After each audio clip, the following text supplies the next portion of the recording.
नमस्कार, मैं आर के Saxena excellence mastermind coaching Rewa की तरफ से इस एजुकेशनल यूट्यूब चैनल में आप सभी लोगों का बहुत बहुत स्वागत और अभिनंदन करता हूं। एक मध्य प्रदेश में एक नई वैकेंसी आई हुई है, तो जैसा कि मैंने वादा किया था कि इस चैनल में मैं नई नई वैकेंसियाँ जो आएंगी उसके बारे में पूरी जानकारी आपको बताता रहूँगा। तो चलिए हम शुरू करते हैं। तो अभी हाल में ही आबकारी आरक्षक 2022-23 की वैकेंसी आई है। पदों की संख्या कुछ कम है, लेकिन बहुत कम नहीं कह सकते हम, क्योंकि पदों की अधिक संख्या या कम संख्या में सिलेक्शन पे बहुत ज़्यादा अंतर नहीं पड़ता है। अगर पद अधिक होते हैं तो जो लास्ट नंबर होता है उसमें काफ़ी बच्चे जो है वो सिलेक्ट होते हैं, काफ़ी बच्चे उसमें आ जाते हैं। तो बिल्कुल निराश ना हो, इसको पूरे उत्साह से जो है इस एग्ज़ाम को तैयारी करें और एग्ज़ाम को दें। और समय भी हमारे पास ठीक है।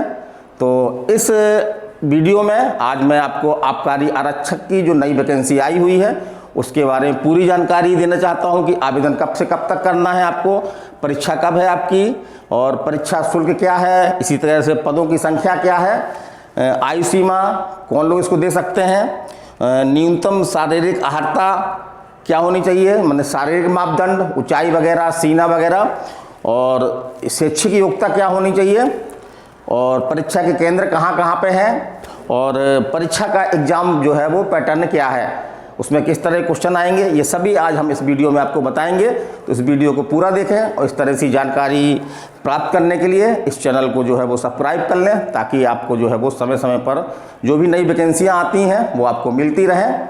चलिए हम बात शुरू करते हैं आबकारी आरक्षक 2022-23। तो इसका आवेदन जो है अभी शुरू नहीं हुआ है। आवेदन कब से शुरू होगा? तो 10 दिसंबर 2022 से 24 दिसंबर 2022 तक इसका आवेदन जो है वो किया जा सकेगा।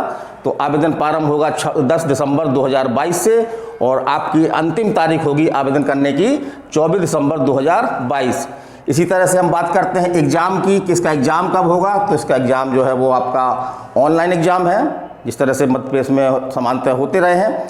तो ऑनलाइन पेपर होगा और एग्ज़ाम आपका जो है वो 20 फरवरी 2023 से जो है वो एग्ज़ाम होना प्रारंभ हो जाएगा।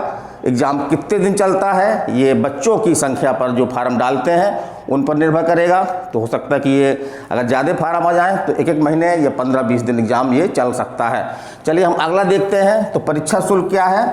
तो परीक्षा शुल्क जैसी नॉर्मल मध्य प्रदेश में रहती है, अनारक्षित वर्ग के लिए 500 रुपये है और जो आरक्षित वर्ग हैं उनके लिए 50% डिस्काउंट है, माने कि 250 रुपये। तो अनारक्षित वर्ग जनरल कैटेगरी के लोग जो है वो उनके लिए 500 रुपया और अनारक्षित वर्ग जो आरक्षित वर्ग है उनके लिए 250 रुपया है। और इसमें जो आपकी पोर्टल शुल्क लगती है तो वो शुल्क लगेगी, वो लगभग ऐसी 60-70 के आसपास है। फिर जो बैकलॉग 2 तरह की भर्ती हैं, एक तो सीधी भर्ती है, दूसरी जो बैकलॉग माने कि जो आरक्षित पद शेष रह गए थे, बचे रह गए थे, तो उनको जो एक अभियान के तहत बैकलॉग पदों की भर्ती की जा रही है। तो उसमें जो है वो कोई शुल्क नहीं रखी गई है, वो बिल्कुल तरह से निःशुल्क हैं। तो चलिए हम आगे चलते हैं, पदों की संख्या की बात करते हैं। तो जैसे हमने बताया कि 2 तरह के पद हैं, एक तो आपका सीधी भर्ती वाले पद हैं, तो इनकी संख्या कितनी है आपकी 51 है, और दूसरा आपका जो है बैकलॉग और इनकी पदों की संख्या जो है 149 है। तो बैकलॉग किन के लिए है? बैकलॉग आरक्षित वर्ग जो आपका ST, SC, OBC इन सभी के लिए जो है वो बैकलॉग भी ये भर सकते हैं। इसमें पदों की संख्या ठीक है आपकी, और सीधी भर्ती पदों की संख्या जो है वो 51 है। अब हम बात करते हैं आयु सीमा की। तो आयु सीमा जो है न्यूनतम आयु जो है वो 18 वर्ष है और अधिकतम आयु जो है वो 33 वर्ष है। और आयु की गणना कब से की जाएगी? तो गणना की जाएगी आपकी 1 जनवरी 2023 से। तो 1 जनवरी 2023 को जो है आयु जो है वो 18 वर्ष से 33 वर्ष के बीच जो है वो होना आवश्यक है। और जो आरक्षित वर्ग हैं उनको आयु सीमा में जो है वो 5 वर्ष की छूट दी गई है। तो आरक्षित वर्ग में कौन है आपके? ST, SC है, OBC है, आपका विकलांग है। तो ये सभी आपके जो है नियमानुसार इनको 5 वर्ष की जो है छूट दी जा रही है। और एक इस प्रकार से कि सभी छूटों को मिलाकर है ना 38 वर्ष से अधिक उम्र नहीं होनी चाहिए। और आगे हम बात करते हैं न्यूनतम शारीरिक अहर्ता की, क्योंकि ये ज़रूरी है। कई बच्चे ऐसे होते हैं जो शारीरिक अहर्ता पूरी नहीं करते हैं और एग्ज़ाम का फार्म डाल देते हैं, तो ऐसे लोग जो है वो अंत में जा कर के निराश भी होते हैं। तो हमारा यही है कि आप शारीरिक मापदंड अपना नाप लें कि आप उस शारीरिक मापदंड को पूरा करते हैं, तभी आप इसका जो है वो आवेदन करें। तो पुरुष के लिए ऊंचाई 167.5 सेंटीमीटर है। तो पुरुषों के लिए कितनी है ऊंचाई आपकी 176.5 सेंटीमीटर, और सीना जो है वो 81 सेंटीमीटर है, और फुलाने पर जो है वो 5 सेंटीमीटर इसको जो है वो फुलाना होगा। तो इस तरह से 81 सेंटीमीटर आपका सीना होना चाहिए, और ये ज़रूरी है कि सीना आप जो है वो 5 सेंटीमीटर जो है फुलाएं। तो मान लीजिए आपका सीना 82 है तो आपको 5 सेंटीमीटर फुलाना होगा, या 81 है तो आपको जो है वो 86 तक सीना जो है वो फुलाना होगा। अब बात करते हैं महिलाओं की, तो महिलाओं की ऊंचाई सामान्यतः कम होती है, तो इसमें कम रखी गई है। तो महिलाओं की ऊंचाई जो है वो 152.5 सेंटीमीटर है, 152.5 सेंटीमीटर, और सीना संबंधी प्रावधान जो है महिलाओं के मामले में लागू नहीं होते हैं। अब हम बात करते हैं शैक्षिक अर्हता की। शैक्षिक अर्हता माने कि कौन व्यक्ति शैक्षिक दृष्टि से जो है एग्ज़ाम का फार्म डाल सकते हैं, एग्ज़ाम निकाल सकते हैं, तो वो है आपका 12वीं उत्तीर्ण हो, 12वीं पास, और जो पुरानी पद्धति से जिन्होंने एग्ज़ाम दिया है तो उनके लिए हायर सेकेंडरी या उसके समकक्ष कोई एग्ज़ाम। तो इस प्रकार से 12वीं पास जिनकी आयु 21 वर्ष कंप्लीट हो चुकी है वो लोग इसका फार्म डाल सकते हैं और एग्ज़ाम की तैयारी करके एग्ज़ाम को दे भी सकते हैं, और एग्ज़ाम को अगर मेहनत सही हो गई तो एग्ज़ाम निकल भी जाता है। फिर आगे हम चलते हैं, तो अब हम बात करते हैं परीक्षा केंद्र की। तो परीक्षा केंद्र जो 10 केंद्र बनाए गए हैं वो कौन कौन से हैं, चलिए देखते हैं। तो जो परंपरागत केंद्र से भोपाल है आपका, इंदौर है, जबलपुर है, सागर है, सतना है, सीधी है, उज्जैन है आपका, रतलाम है, खंडवा है, ग्वालियर है। यहाँ पे ये देखने में आ रहा है कि रीवा पहले सेंटर हुआ करता था, लेकिन वर्तमान में जो है रीवा सेंटर नहीं है। तो अपने रीवा के निकटतम सेंटर कौन सा है आपका, सतना है, या हम अगर आराम से जाना चाहते हैं तो हम जो है भोपाल भी सेंटर भर सकते हैं। चलिए अब हम बात करते हैं जो मुख्य चीज़ है वो है आपके एग्ज़ाम पैटर्न की। तो एग्ज़ाम पैटर्न जो है वो ऑब्जेक्टिव टाइप का है, जैसे एग्जामों में होता है आपका, और इसमें क्वेश्चनों की संख्या होगी आपकी 100 होगी, और ये क्वेश्चन जो है वो ऑब्जेक्टिव अर्थात वस्तुनिष्ठ टाइप के होंगे। माने एक क्वेश्चन में जो है 4 विकल्प होंगे, उसमें से एक विकल्प जो है वो सही होगा, वो आपको जो है वो लगाना होगा।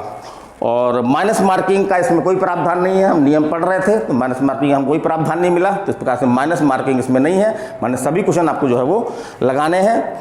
अब इसमें सिलेबस में क्या क्या आपका आना है ना, तो एक तो आपका जीके है, तो जीके के आपके 40 क्वेश्चन आएंगे। जीके का मतलब यहाँ पे राष्ट्रीय अंतर्राष्ट्रीय स्तर की जो जीके है, और चूँकि एमपी का एग्ज़ाम है ये, तो इसके लिए हमको जो है विशेष रूप से मध्य प्रदेश की समान जानकारी जो भी पढ़नी होगी, उससे भी क्वेश्चन आपके काफ़ी मात्रा में बनेंगे।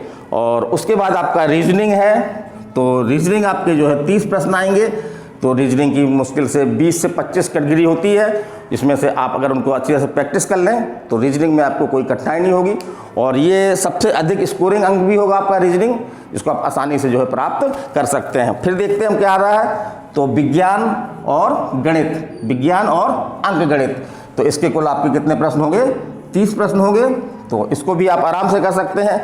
विज्ञान का मतलब ये नहीं कि हमको बहुत कठिन विज्ञान पढ़ना है, जो 9-10th लेवल का जो समान विज्ञान होता है वो अगर हम 9-10th लेवल की किताबें पढ़ लें, फिजिक्स, केमिस्ट्री और बायो की, तो आराम से हम जो है इसके विज्ञान के पेपर कर सकते हैं। तो ऐसी उम्मीद है कि विज्ञान के 10 क्वेश्चन और अंक गणित के जो है वो 20 क्वेश्चन आएंगे। और यदि हम देखें तो जो हमारी एमपी पुलिस परीक्षा हुई थी, जो उसका एग्ज़ाम पैटर्न था, है ना, जो उसमें सिलेबस में था वही लगभग सिलेबस में इसमें भी है, उसमें भी आपका इसी तरह से जो है वो सिलेबस डिवाइड था आपका।